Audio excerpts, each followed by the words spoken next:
This is Chris Kelly, the first post in our series on the correct bodily alignment to get lower abs, the correct pelvic floor dysfunction. All right.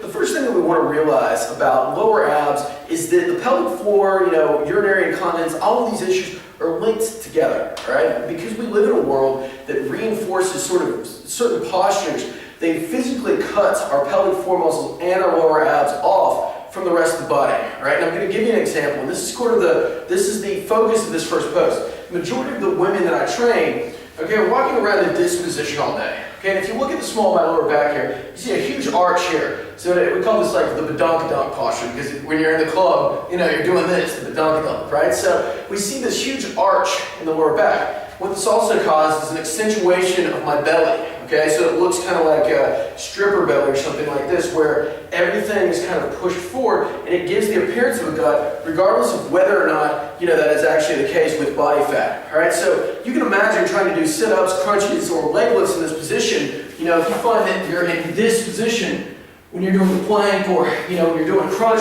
your back is arched way off the ground, then it's not working correctly. All right, you're not working those muscles, and when we're walking around like this in daily life, we're physically cutting off our pelvic floor muscles and our lower abs from the rest of our body. So it's no wonder things like urinary incontinence, different issues with these muscles happen. And just doing Kegels is not necessarily going to correct that problem. So the first cue, or the first fix, is a very easy one. Okay, and this is what I'm going to demonstrate. What I often see in the gym is that when people are doing these basic exercises, they finish without their hips being fully extended. Okay, so it looks like this. I squat down, I come up, and my hips are still flexed back. Okay, again, just to demonstrate again, I come back, I come up, and my hips are flexed back like that. So what I want you to think about doing is that every time you do an exercise, whether it be a deadlift, a squat, whatever, finish by extending your hips forward and basically humping the air forward and tightening your glutes. All right, and if I'm just doing this in daily life, I'm in this posture,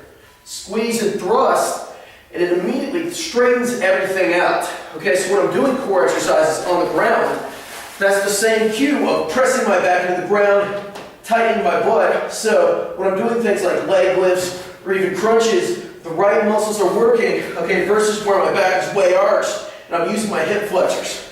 All right, so that's what I want you to think about. All right, it's just thinking about, so the pelvis in this position is what is called anteriorly tilted. What we want to do is tilt it back the other way by simply tightening the glutes and thrusting forward. All right, this is something to think about when you're walking your heels, when you're sitting down during the day. Okay, and if you doubt that you're in this position, what you can do is put your back against the wall and put your hand behind the small of your low back. All right, if you find that there's a huge arch, press your back into the wall and see how far you can get. Okay, that's what I'm talking about when I say, initiate this pelvic tilt. So you can practice this in daily life when you're standing up. Just tighten your butt and thrust forward, straightens everything out. Release, tighten, thrust forward, come down.